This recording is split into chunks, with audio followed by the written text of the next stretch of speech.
నమస్కారం. భక్తిప్రదం కార్యక్రమానికి స్వాగతం. రాముడు అనగానే హనుమంతుడు అనే పేరు వినిపిస్తుంది.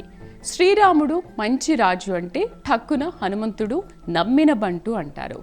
సత్యవాక్ పాలకుడు, పితృవాక్ పరిపాలకుడు, ధర్మ పరిరక్షకుడు, క్షమ దయాగుణ సంపన్నుడు, స్థితప్రజ్ఞుడు, ధర్మమూర్తి, ఆదర్శనీయమూర్తి శ్రీరామచంద్రమూర్తి.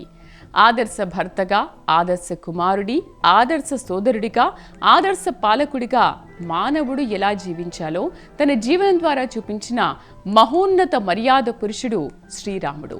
ఇక ఆంజనేయుడు సదా రామ పదారవింద సేవలో తరించే అపరరామ భక్తుడు, అమిత బలవంతుడు, మహాపండితుడు, ధైర్యవంతుడు, జ్ఞానగుణ సంపన్నుడు, శివాంశ సంభూతుడు, సంజీవని పర్వతాన్ని ఒంటి చేత్తో తెచ్చిన బలయుతుడు, రామరావణ యుద్ధ రచన చేసిన మహనీయుడు, రామచంద్ర ప్రభు విజయానికి కారకుడు. అంతటి రామచంద్ర ప్రభువు ఇంతటి భక్తాగ్రేసర ఆంజనేయ స్వామి ఎల్లడలా ఆలయాలు కనిపిస్తాయి. ఎక్కడ రామాలయం ఉన్నా అక్కడ హనుమత్ దర్శనం ఉంటుంది. విడిగాను ఎన్నో హనుమత్ మందిరాలు ఉంటాయి.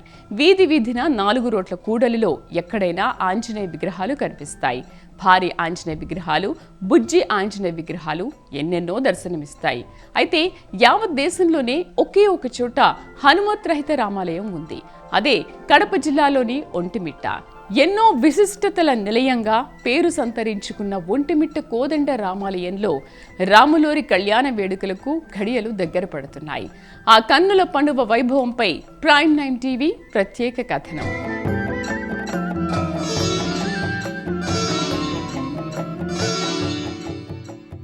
వినుడు రామాయణ గాథ వినుడి మనసారా, శ్రీరామునికి చరితమును తెలిపెదమమ్మ. ఘనశీలవతి సీత కథ వినుడోయమ్మ. రామకథ శ్రీరామ కథ పాడితే రామయ్య పాటనే పాడాలి, వేడితే ఆ అయ్యనే వేడుకోవాలి. సీతమ్మ, రామయ్య, లక్ష్మణ, హనుమంతుల్లా ప్రజలందరూ ఉంటే కలియుగమే త్రేతాయుగం అవుతుంది. ఈ పాటలన్నీ మనం నిత్యం వింటూ ఉంటాం. ఇక శ్రీరామనవమి, శ్రీరామ పట్టాభిషేకం, హనుమత్ జయంతి, ముక్కోటి ఏకాదశి ఇలా మహత్తర పర్వదినం వచ్చిన సీతారామ లక్ష్మణ సహిత ఆంజనేయ స్వామికి పూజాధికాలు చేస్తుంటాం. అయితే శ్రీ మహావిష్ణువు సప్తమ అవతారమైన త్రేతాయుగ రాముని దైవ సన్నిధిలో హనుమంతుడు లేని గుడి విశ్వంలో ఎక్కడైనా ఉంటుందా? భారతావనిలో ఎక్కడైనా ఉందా అని ప్రశ్నిస్తే ఉంది అని ఏపీలోని కడప జిల్లా ఒంటిమిట్ట కోదండ రామాలయం సమాధానమిస్తోంది.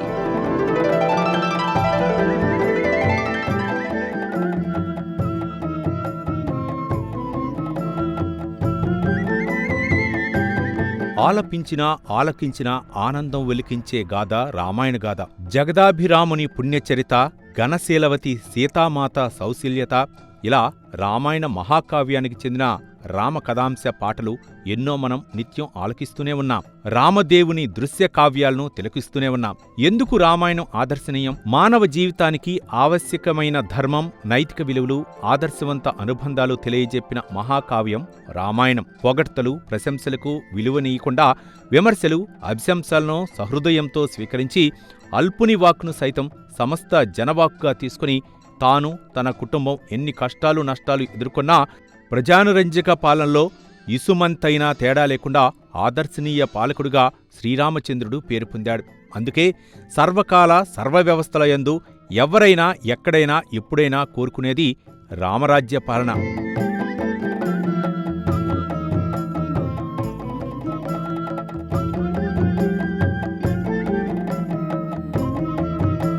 దేశానికి వెన్నెముక గ్రామం.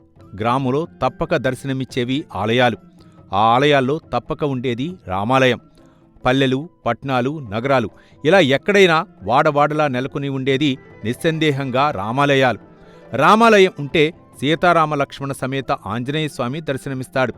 వైష్ణవ పర్వదినాలు, వైకుంఠ ఏకాదశి, శ్రీరామనవమి, హనుమత్ జయంతి, ఆంజనేయ విజయోత్సవం, హనుమత్ వ్రతం, ఇలా రామచంద్రుడి పండుగలు, ఆంజనేయ వేడుకలు ఏవి వచ్చినా వైష్ణవ దేవాలయాలు విద్యుత్కాంతులతో వెలిగిపోతాయి.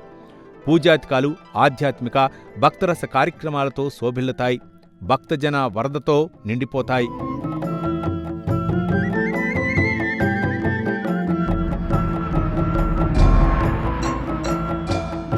ఇతిహాస కావ్యం రామాయణం కేవలం పుణ్యాలు కలగజేసే పురాణ గ్రంథమే కాదు, మానవ జీవనం ఎలా సాగాలో తెలియజెప్పే దిక్చూసి. సత్యం, త్యాగం, ధర్మం, కుటుంబ విలువల ప్రాధాన్యాన్ని తెలియజేసేదే రామాయణం.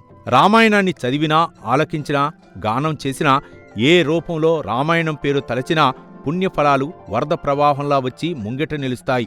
ఎవరు ఎలా ఉండాలో, ఎవరు ఎలా ఉండకూడదో రెండూ తెలియజెప్పేది రామాయణం. సత్యవాక్ పరిపాలనకుడిగా, పిత్రవాక్ పరిపాలకుడిగా, ధర్మ పరాయణుడిగా, మర్యాద పురుషుడిగా, మహోన్నత మానవుడిగా రాముడు పేరు పొందాడు.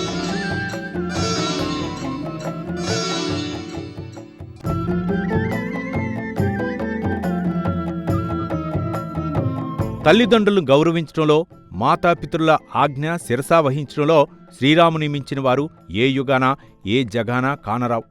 రాముడికి రాముడే సాటి.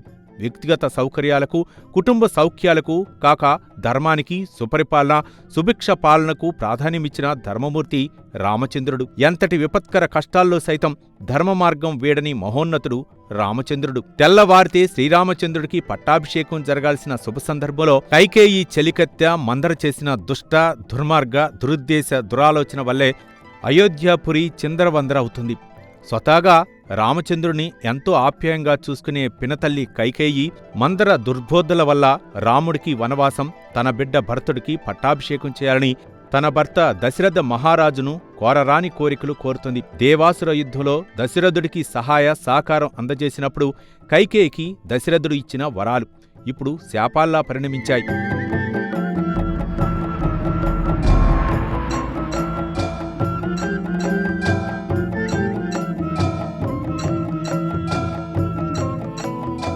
చేతులు కాలాక పత్రాలు జోలికి వెళ్తే ఫలితం ఏమిటి?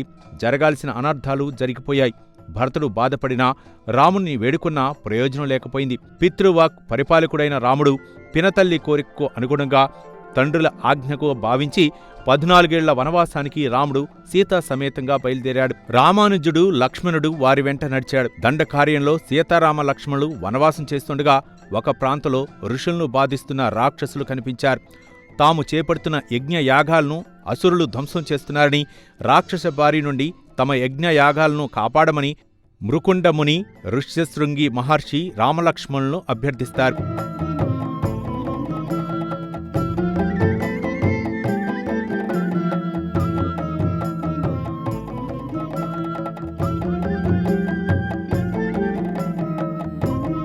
శ్రీరాముడు కోదండం ధరించి రాక్షస మూకలను హతమార్చి మునుల యజ్ఞయాగాలు సజావుగా సాగేలా చూస్తాడు. రాక్షస సంహారం చేసి ఋషులు దివ్యరీతిలో యాగాలు చేసిన ఆ ప్రాంతమే ఈ ఒంటిమిట్ట.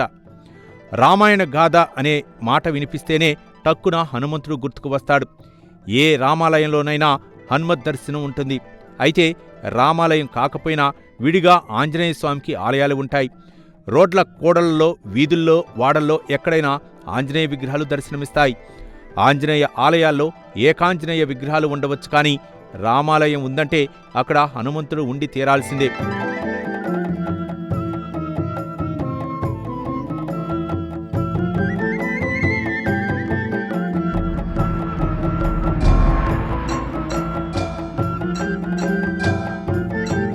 శివాంశ సంభూతుడైన ఆంజనేయుడు శ్రీరామచంద్ర ప్రభువు పరమభక్తుడు. శ్రీ మహావిష్ణువు 7వ అవతారమైన రామభద్రుడికి ఎక్కడ ఆలయం ఉన్నా అక్కడ ఆంజనేయుడు రామపాదాలను సేవిస్తూ కనిపిస్తాడు. రామ పదారవింద సేవలో సదా తరించే ఆంజనేయుడు ప్రతి రామాలయంలో ఉన్న ఒక్కచోట మాత్రం కనిపించడం.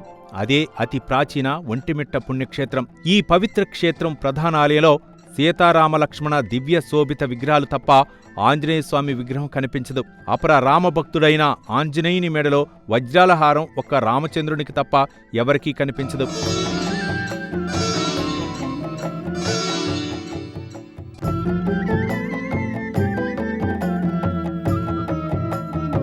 ఆ సూర్యుణ్ణి ఎర్రని పండని భావించి బాల్యంలో మింగేయడానికి ప్రయత్నించాడో ఆ సూర్య భగవానుని వద్దే శిష్యరేఖం చేసి సకల విద్యాపతరంగుడిగా మారాడు.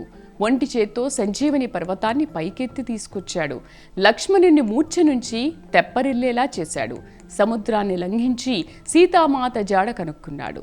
రాముని అంగుళీయాన్ని సీతాదేవికి ఇచ్చి ఆ మాత ఆచూకీని రామచంద్రునికి చేరవేశాడు. రామ రావణ యుద్ధ రచన చేశాడు. రామచంద్ర ప్రభు విజయానికి కారకుడయ్యాడు.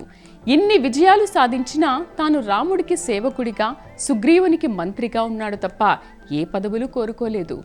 భక్తునిగా ఉండి భగవంతునిగా పూజలు అందుకునే మహనీయుడుగా ఆంజనేయుడికి పేరు పొందారు. ఎక్కడ రాముడు ఉంటాడో అక్కడ ఆంజనేయుడు ఉంటాడు. ఎక్కడ రామాలయం ఉంటుందో అక్కడ హనుమ దర్శనం కలుగుతుంది. అయితే ఒంటిమిట్ట రామాలయంలో హనుమంతుడు ఎందుకు కనిపించడు?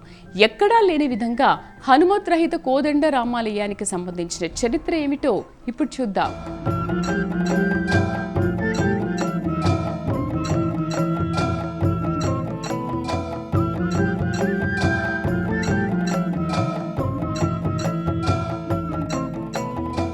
శ్రీరామచంద్రుని రామాయణ గాథను సంక్షిప్తంగా చూస్తే, శ్రీరాముడు సూర్యవంశానికి చెందిన చక్రవర్తి.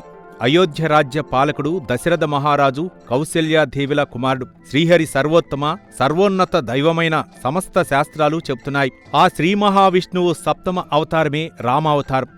దైవమే మానవ రూపంలో అవతరించిన ఏ మహిమలు మంత్రాలు చూపకుండా మానవ మాతృనిగానే మనుగడ సాగిస్తూ ధర్మబద్ధమైన, ధైర్యవంతమైన, ఆదర్శనీయమైన మానవాగ్రగణ్యుడిగా పేరు పొందాడు. ఆదర్శ పురుషునిగా, ధర్మరక్షకుడిగా కీర్తింపబడిన రాముడు అవలేలగా శివధనుర్భంగంగా భావించి సీతా స్వయంవరంలో సీతాదేవిని వివాహం చేసుకున్నాడు.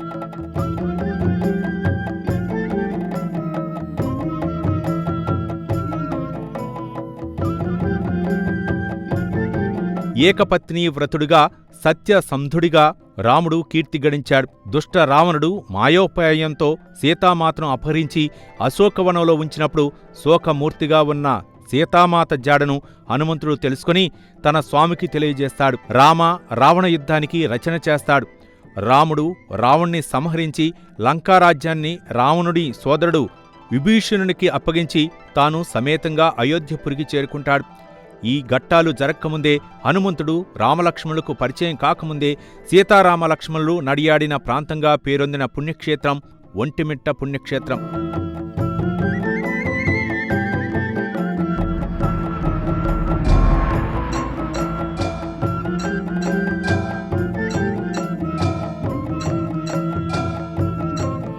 కిష్కింధకాండలో రామలక్ష్మణులు తొలిసారి ఆంజనేయుడితో కలిసినప్పుడు రాముడు భక్త ఆంజనేయ అని పిలుస్తాడు. ఇందుకు లక్ష్మణుడు ఆశ్చర్యపోతాడు. ఆంజనేయుడు పరవశించిపోతాడు. ఎందుకంటే తన స్వామికి తప్ప తన మెడలో హారం వేరెవరికీ కనిపించదని హనుమకు తెలుసు. లక్ష్మణుడికి ఆ హారం కనిపించదు. ఎన్నడూ చూడని నూతన వ్యక్తిని రాముడు భక్త హనుమ అని పిలవటం ఆశ్చర్యం కలిగిస్తుంది. అయితే రామలక్ష్మణులకు ఆంజనేయునికి పరిచయం కాకముందు సీతారామలక్ష్మణులు ఈ పవిత్ర సీమకు విచ్చేసినట్టు ఋషుల విన్నపం మేరకు ఇక్కడ రాక్షస సంహారం చేసి కొన్నాళ్ళు ఇక్కడ వసించినట్టు ఒంటిమిట్ట ఆలయ చరిత్ర చెబుతోంది. అందుకే ఇక్కడ హనుమజాడ కనిపించదు. అయితే ఈ గాథ జరిగి యుగాలు, శతాబ్దాలవుతోంది. ప్రధాన ఆలయం అంతా హనుమత్రహిత ఆలయంగా ఉన్న ఆలయం వెలుపల సంజీవరామస్వామి ఆలయాన్ని కాలంలో ఏర్పాటు చేసినట్లు నవీన గాథలు, ఆలయ వర్గాలు తెలియజేస్తున్నాయి.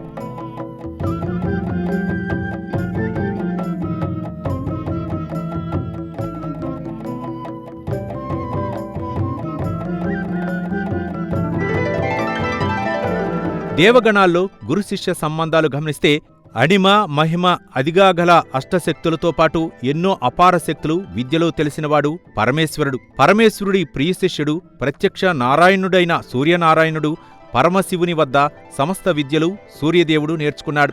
అయితే అంజనీపుత్రుడు, కేసరి నందనుడు, వాయుదేవ ప్రసాదితుడు, కిష్కందపురి అధినేత, సుగ్రీవుడి మంత్రి, శ్రీరామచంద్ర ప్రియ భక్తుడు రామబంటు ఆంజనేయుడు అపార శక్తివంతుడు, అమిత బల సంపన్నుడు, తేజో మేధోగుణ సంపన్నుడు ఆంజనేయుడు.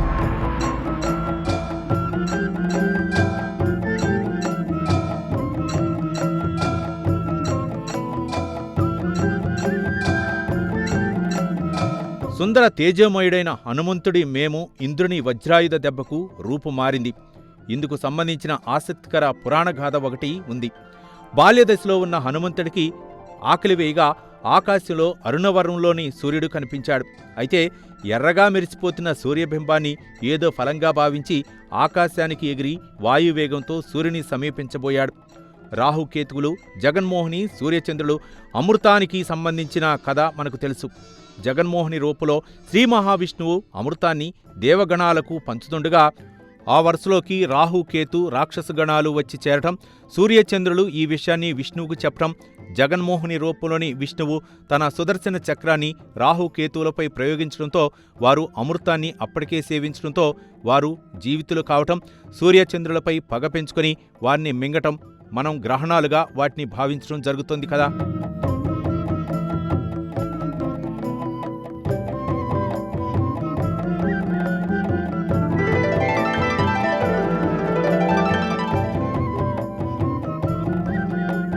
అయితే బాలహనుమంతుడు సూర్యుని మింగటానికి వాయువేగంతో అటు వెళ్లడాన్ని రాహు చూసి తాను మింగాల్సిన సూర్యుని మరెవరో బాలుడు మింగివేయటానికి వెళ్లడం చూసి ఆ బాలుని నిరోధించడానికి ప్రయత్నిస్తాడు. బాలుడేమైనా సామాన్య బాలుడా? అజేయ పరాక్రమంతుడు, మహాబలవంతుడు ఆంజనేయుడు.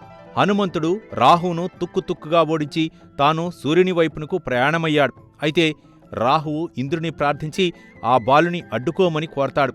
రాహు ప్రార్థనకు సంతసించిన ఇంద్రుడు ఆ బాలుని చర్యను ఆపడానికి ఉద్యుక్తుడవుతాడు. ఇంద్రుని చేతిలో ఉండేది వజ్రాయుధం.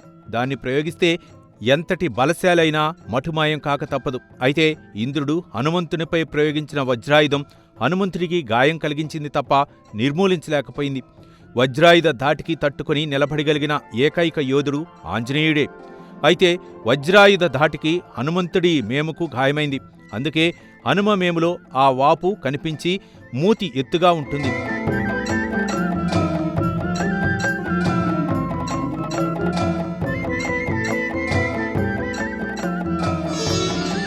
తాను పండు అని భ్రమించి ఆరగించబోయిన ఆకాశ అరుణుడు సూర్యదేవుడిని గ్రహించి తన తప్పిదాన్ని మన్నించమని సూర్యుని కోరతాడు. అంతేకాక తనకు విద్యలు నేర్పమని అభ్యర్థిస్తాడు. సూర్యుడు ఏ దిశకు ప్రయాణం సాగిస్తే ఆ వైపునకు తిరిగి ఎన్నో కష్టాలకు వచ్చి హనుమంతుడు సూర్యదేవుడి వద్ద ఛందస్సు, పాండిత్యం ఇలా సర్వ విద్యలు నేర్చి సమస్త విద్యా పారంగితుడిగా కీర్తి ప్రతిష్ఠలు పొందుతాడు. హనుమంతుడికి అపార శక్తి సామర్థ్యాలు ఉన్నా తాను అంత శక్తిమంతుడిని కాదని అనుకుంటాడు. లంకలో రావణరాజ్యంపై యుద్ధానికి శ్రీరామచంద్రుడు ఉద్యుక్తుడు కాగా సుగ్రీవునితో మైత్రీబంధం ఏర్పరచుకోవడంతో సుగ్రీవుని మంత్రి ఆంజనేయుడు రామకార్యంలో భాగస్వామ్యమై లంకారాజ్యంపై దండయాత్రకు సిద్ధమవుతాడు. అయితే సముద్రం దాటి వెళ్లి లంకరాజ్యాన్ని సీతామాత ఉంచిన ప్రదేశాన్ని కనుగొనటానికి ఎవరు వెళ్ళాలి, ఎలా వెళ్ళాలి అని తర్జనభర్జన పడినప్పుడు హనుమత్ శక్తి గురించి జాంబవంతుడు చెబుతాడు. వానర వీరుల ప్రార్థనతో సీతాన్వేషణకు హనుమంతుడు సముద్రాన్ని లఘించి లంకా నగరానికి ప్రవేశించి సీతామాత జాడ తెలుసుకుంటాడు. తన తోక్కు నిప్పు పెట్టిన రావణాసురుడి రాజ్యాన్ని, లంకానగరాన్ని ఆ నిప్పుతోనే కాల్చి పారేస్తాడు.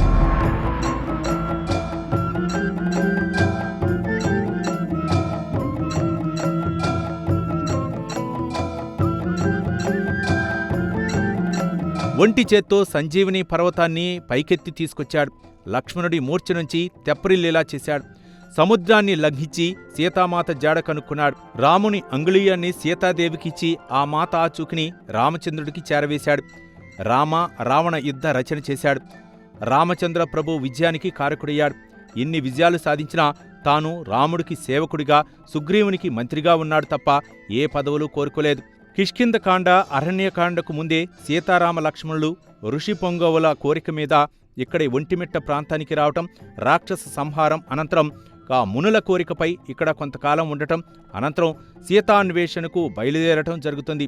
కిష్కింధకాండకు ముందు ఒంటిమిట్ట ప్రాంతానికి సీతారామ లక్ష్మణులు రావటం వల్ల హనుమత్ ప్రమేయం ఇక్కడ ఉండదు. అందుకే హనుమంతుడు ఈ ఆలయంలో కనిపించడు. ఎక్కడా లేని విధంగా హనుమత్రహిత కోదండ రామాలయంగా ఈ ఆలయం దర్శనమిస్తుంది.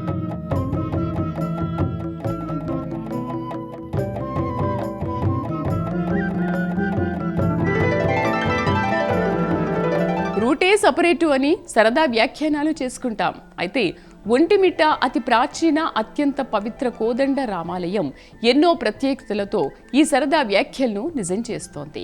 ఒంటిమిట్ట అందాల రాముడి సన్నిధిలో సదా రామ పదారవింద సేవలో తరించే హనుమంతుడు కనిపించాడు. చైత్రశుద్ధ నవమి మిట్ట మధ్యాహ్నం అభిజిత్ లగ్నంలో భద్రాద్రితో సహా దేశంలోని అన్ని దేవాలయాల్లో చలువ పందిళ్లలో వైభవోపేతంగా సీతారామ కళ్యాణ మహోత్సవం జరగడం మనకు తెలుసు.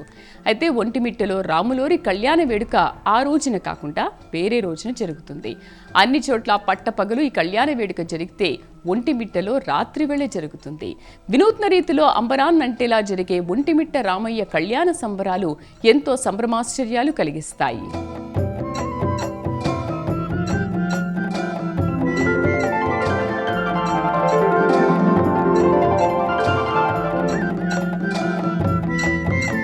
ఒంటిమిట్ట రామాలయంలో హనుమంతుడు ఉండకపోవటానికి అప్పటికి రామచంద్ర పరిచయ భాగ్యం హనుమంతునికి వానరసేనకు కలగపోవటమే అని తెలిసింది కదా.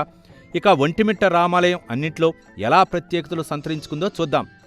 శ్రీరామనవమి నాడు అయోధ్యలో బాలరామయ్య జన్మదిన వేడుకలు ఘనంగా చేస్తారు. అయోధ్య బాలరామ మందిరంలో అద్భుత రీతిలో సూర్యకిరణాలు ప్రవేశిస్తాయి. సప్తీశ్వరధమారుడం ప్రచండం కశ్యపాత్మజం శ్వేతపద్మాధరం దేవం తం సూర్యం ప్రణమామ్యహం అంటూ నారాయణ రూపుడైన రామనారాయణుడు ప్రత్యక్ష నారాయణుడైన సూర్యనారాయణ్ణి ఆరాధిస్తాడు. అయితే కౌమార దశ నుంచి యవ్వన దశకు చేరుతుండగా రాజ్యభారం వహించాల్సిన సమయంలో రామభద్రుడు తమ సూర్యవంశ దైవమైన సూర్యనారాయణ స్వామిని ఈ రీతిన ఆరాధిస్తాడు.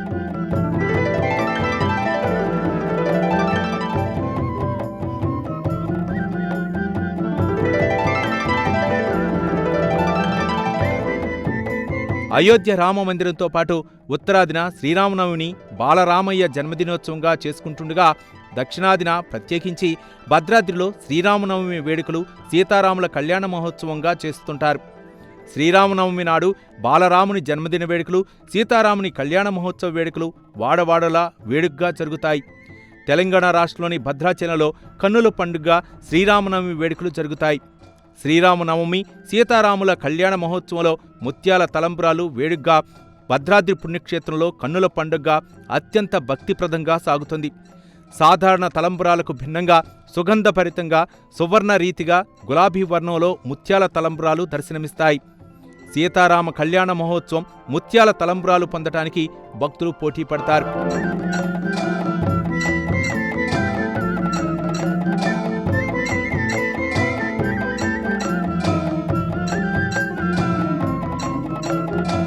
సీతారాముల కళ్యాణ మహోత్సవం శ్రీరామనవమి పర్వదినాన భద్రాద్రితో పాటు ప్రతి చోట వాడవాడలా వేడుకగా జరుగుతుందని మనకు తెలుసు.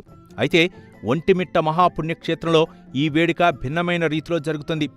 అన్ని చోట్ల శ్రీరామనవమి మిట్ట మధ్యాహ్నం అభిజిత్ లగ్నంలో జరిగితే, ఒంటిమిట్టలో చైత్రశుద్ధ చతుర్దశి నాడు పండు వెన్నెల కాసే పౌర్ణమి ఘడియల్లో రాత్రివేళ జరుగుతుంది. ఈ పురికి ఒంటిమిట్ట అనే పేరు ఎలా వచ్చిందనే దానికి ఆలయ చరిత్ర ఓ పురాణ చారిత్రక గాథను తెలియజేస్తోంది. ప్రాచీన కాలంలో ఒంటిమిట్ట అనే ఇద్దరు చోరులు పరుల్ని వంచించి బాధించి వారి నుంచి సొమ్ము బంగారాన్ని అపహరించి ఇక్కడ ఓ గుట్టలో దాచేవారని, అయితే ఓ రాత్రి స్వప్నంలో రామచంద్రస్వామి కనిపించి ఘోర పాపాన్ని మూటగట్టుకుంటున్నారని, చెడని పదార్థం లాంటి పాపకోపులో చిక్కుకుంటే ఆ వలయం నుంచి బయటపడటం జరగదని, జన్మజన్మలుగా ఆ పాపం పట్టి పీడిస్తుందని చెప్తాడు. దీంతో పరివర్తన చెందిన చోరులు పరుల నుంచి తస్కరించిన మొత్తం సొమ్మును, సువర్ణాన్ని సత్కార్యాలకు వినియోగించడం మొదలుపెట్టారు. ఈ సత్కార్య సదాచార గుణాలు పాటించే క్రమంలోనే ఈ అద్భుత ఆలయాన్ని నిర్మించినట్లు పురాణ చరిత్ర చెబుతోంది. చరిత్ర ప్రకారం చోళ, పల్లవ, విజయనగర రాజుల కాలంలో ఈ ఆలయం నిర్మించినట్లు తెలుస్తోంది.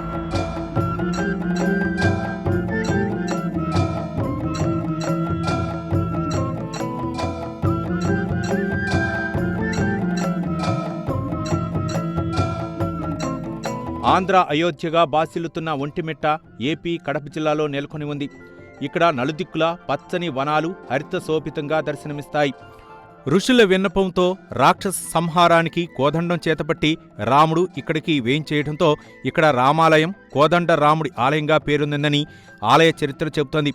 ఇక్కడ ఒకే శిలపై సీతారామ లక్ష్మణుల విగ్రహాలు ఉండటంతో దీన్ని ఏకశిలా నగరంగానూ పిలుస్తారని, తిరుపతి తొలి గడప కడప అంటారు కదా, ఆ కడప తిరుపతి ప్రధాన రహదారికి ఒకవైపున ఒంటిమిట్ట రాముడి గుడి నెలకొని ఉంది.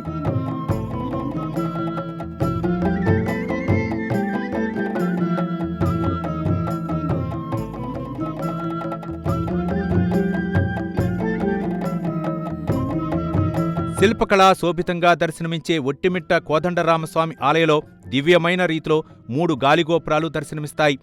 స్వామివారి ప్రధాన ఆలయం ఎదుట ప్రధాన గాలిగోపురం, తూర్పు గాలిగోపురం నెలకొని ఉండగా ఉత్తర, దక్షిణ ద్వారాల్లో 2 గాలిగోపురాలు ఉంటాయి. దక్షిణ ద్వార గాలిగోపురం భక్తులకు అందుబాటులో ఉన్న ఉత్తర ద్వార గాలిగోపురం మూసి ఉంటుంది.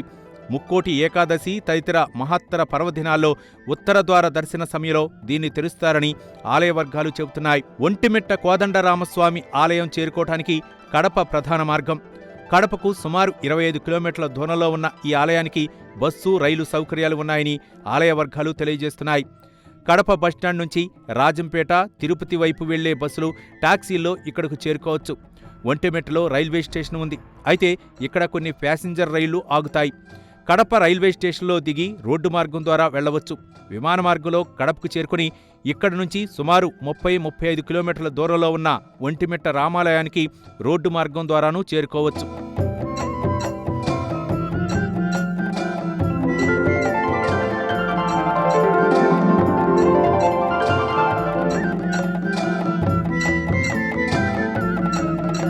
ఎక్కడా ఏ దైవత్వం చూపకుండా సాధారణ మానవునిలా తన అవతార కాలమంతా కొనసాగిన అందాల రాముడు మానవుడు ఎలా ఉండాలో స్వయంగా ఆచరించి చూపాడు. ధర్మాన్ని కలయబోసి విగ్రహంగా మారిస్తే అదే రాముడు అని రావణ సహచరుడు రాముని బాణం దెబ్బకు యోజనాల దూరం పరుగులెట్టిన బంగారు జింక పాత్రధారి మారీచుడి అన్నాడు. అంటే రాముడి గొప్పతనం ఏమిటో తెలుస్తుంది. రాముని మాట పాటించి రాముడి బాటలో వెళితే పెద్దలను ఎలా గౌరవించాలో సంపూర్ణంగా అవగతమవుతుంది.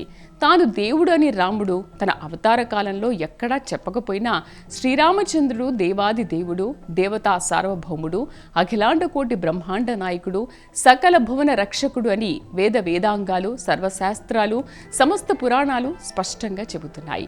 రాముడు నడయాడిన దండకారణ్య ప్రాంతంలోని అతి ప్రాచీన మహాపవిత్ర ప్రదేశంలోని దివ్య భవ్య క్షేత్రమే ఒంటిమిట్ట. ఆ పుణ్యక్షేత్రంలోని మహత్తర ఆలయమే ఒంటిమిట్ట రామాలయం. శతాబ్దాలు గడిచినా చెక్కు చెదరకుండా నిత్య నూతనంగా దర్శనమిస్తున్న ఒంటిమిట్ట కోదండ రామాలయంలో సీతారామ కళ్యాణ మహోత్సవ వేడుకలకు సర్వం సిద్ధమైనట్టు ఆలయ వర్గాలు తెలియజేశాయి. ఇది వాటి భక్తిప్రదం కార్యక్రమం. నమస్కారం.